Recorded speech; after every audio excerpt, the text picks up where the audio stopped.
The world expected silence. Instead, it heard engines. Across the northern plains of Afghanistan, excavators move day and night, carving through dust that has lain untouched for centuries. What's rising here is not just infrastructure, it is ambition. This is the Kosh-Tepa Canal, a project so vast that it will reroute the flow of an entire river system. A 285-kilometer waterway cutting straight through desert designed to reclaim 500,000 hectares of barren land. When finished, it will turn sand into farmland and transform the food security of a nation once dependent on imports. But here is the real shock. The project is being built almost entirely with domestic funds and manpower. Nearly 6,000 workers operate in shifts around the clock. Engineers measure, dig, and pour concrete without pause. Bulldozers grind across the landscape, guided by satellite data and simple determination.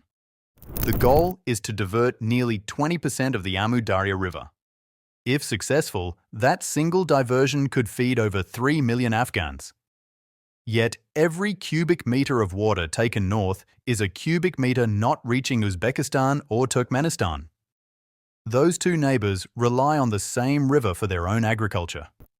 They are watching every movement of this canal, calculating how much water will vanish before it crosses their borders. Afghanistan is reshaping its geography, and in doing so, the balance of Central Asian resources. Section 1. The canal that redraws maps. The Kosh-Tepa Canal began as an idea on paper in 2022. Today, it stretches more than 100 kilometers across desert ground. It is expected to reach full completion by 2028. Its average width will exceed 100 meters, larger than California's aqueduct. The numbers are staggering. Cost estimates hover near $700 million. 25 million cubic meters of earth must be moved. Concrete linings and control gates will regulate water flow toward new irrigation zones covering 550,000 hectares. That is more land than the entire state of Delaware. But what makes this canal remarkable is not just its engineering. It's the political geography it disrupts. Downstream nations have raised alarm.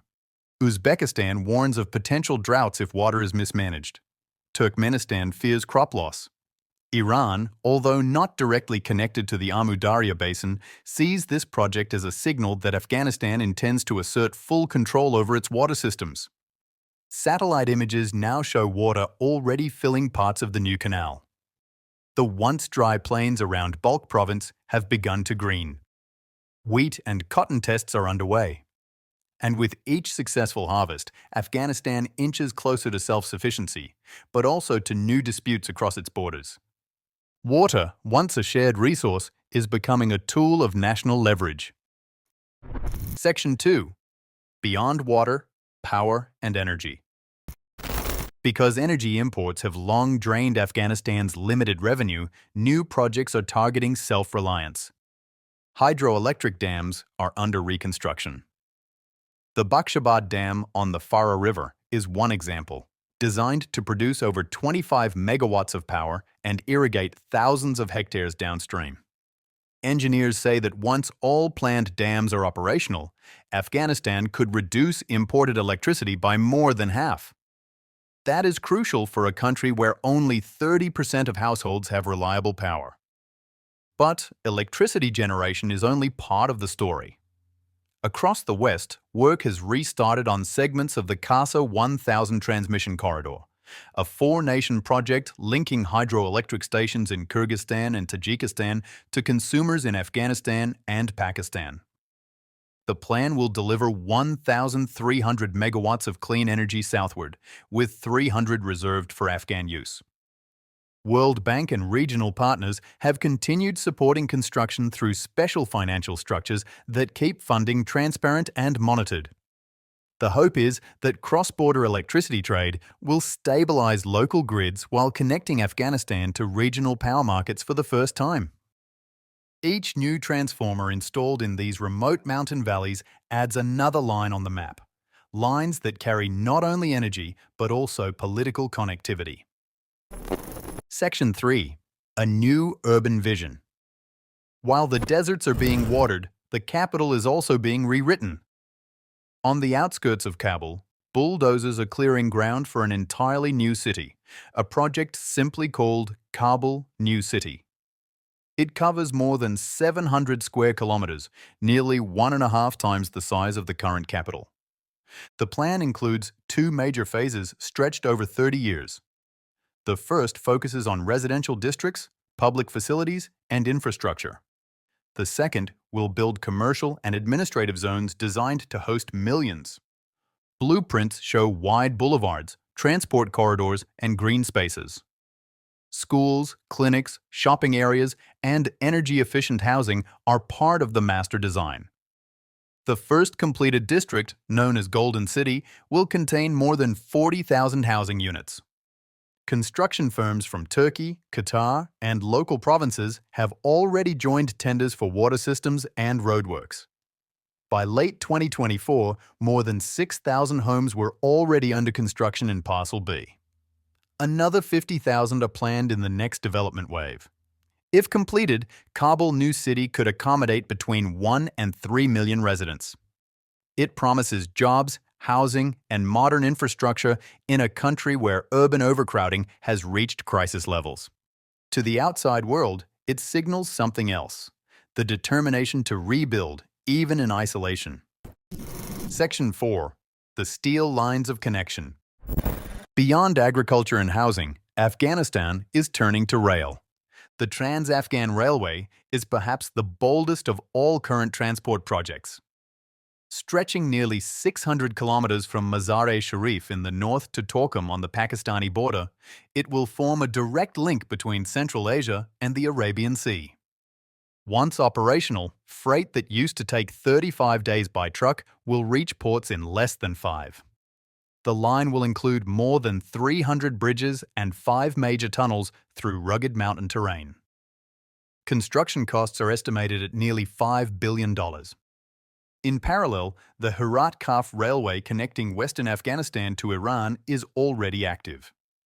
Its first shipments of railway equipment moved in 2023, marking a milestone that finally connected Afghanistan to international maritime trade routes. For the first time in modern history, Afghanistan could become a transit hub rather than a dead end. Regional economists call it the missing link of Central Asia. Each kilometre of rail reduces dependency on distant ports and overland trucking through unstable routes. If these rail lines interconnect as planned, they could carry minerals, grains, and manufactured goods across the entire region, transforming Afghanistan into a corridor between South Asia, Central Asia, and the Middle East. Section 5. The resource under the ground. What truly fuels these projects lies beneath the soil. Geological surveys by both Soviet and Western experts have long suggested that Afghanistan holds mineral resources worth over $1 trillion. Copper, lithium, rare earth elements, and iron ore are scattered across the country. Global demand for these minerals, especially lithium for electric vehicle batteries, has skyrocketed. That has drawn the attention of international investors, including companies from China, India, and regional neighbors. At the Mezainak site south of Kabul, one of the world's largest unexploited copper deposits remains largely untouched. Renewed interest in 2024 led to joint discussions on how to extract copper without damaging nearby archaeological heritage. The key challenge is balance: developing these mines responsibly while preserving Afghanistan's fragile environment and cultural sites. Successful mining operations could provide billions in revenue. Mismanagement could spark environmental crises and social unrest. Officials and independent observers agree that transparent contracts, environmental oversight, and local job creation are essential if resource wealth is to lift communities instead of deepening inequality. Section 6. Water, neighbours, and the price of control. Every new dam and canal shifts the region's hydrological balance. Uzbekistan and Turkmenistan have voiced concerns that Amu Darya flow could decline by up to 15% during dry seasons. That would threaten cotton yields and hydropower generation downstream. Regional dialogues are underway to create a joint monitoring system using satellite imagery and ground sensors. Experts from Central Asia's Water Commission say cooperation is vital. If Afghanistan diverts too much water, the ecological impact could extend to the shrinking Aral Sea. Iran faces similar tension over the Helmand River, which crosses both countries before draining into the Sistan Basin. In recent years, lower water levels have already led to disputes and flash floods downstream. To prevent future conflict, observers propose a regional water treaty that includes Afghanistan as an equal stakeholder, something that has never been done since the 1970s. Section 7. Roads to the Future. From space, Afghanistan now looks different. New highways extend from Herat to Kandahar and onward to Pakistan. Solar farms dot the outskirts of major cities. Telecommunications infrastructure expands with private investment from Gulf and Asian firms. Regional connectivity projects continue despite political uncertainty. The TAPI natural gas pipeline, planned to link Turkmenistan, Afghanistan, Pakistan and India, remains on hold, yet groundwork and surveying persist. If ever completed, it could carry 33 billion cubic meters of gas annually, turning Afghanistan into an energy corridor. Meanwhile, renewable energy initiatives are gathering pace. Pilot wind farms near Herat and solar installations in Kandahar aim to generate hundreds of megawatts within the next decade. Development agencies view this as a test case for decentralized energy in a landlocked nation. Section 8. Risks and Possibilities. Infrastructure on this scale does not come without cost. Environmental experts warn that rapid construction could accelerate soil erosion, deforestation, and water depletion. Financial analysts question whether Afghanistan's fragile economy can sustain maintenance for such massive works. Yet, even critics admit that progress is visible. Roads once impassable are now paved. Farmers who once depended solely on rain now talk of irrigation schedules. In cities, new housing developments are attracting returning migrants and skilled labourers. International organisations remain cautious but engaged, offering technical advice, monitoring and limited funding through neutral channels. The long-term success of these projects will depend on governance, transparency and cooperation with neighbours. For Afghanistan, the choice is stark.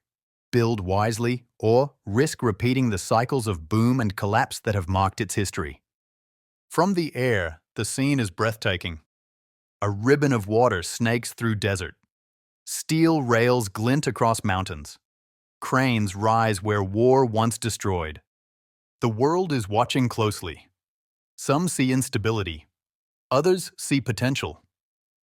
Afghanistan's geography has always placed it at the center of empires and trade routes. Now, through engineering rather than conquest, it is trying to reclaim that place.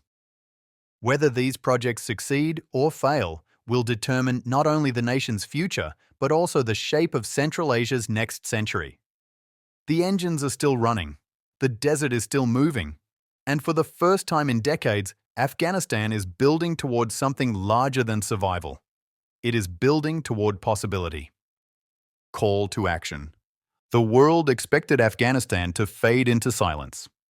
Instead, it is building canals that reshape rivers, cities that rise from ruins, and railways that reconnect continents. What do you think this transformation means?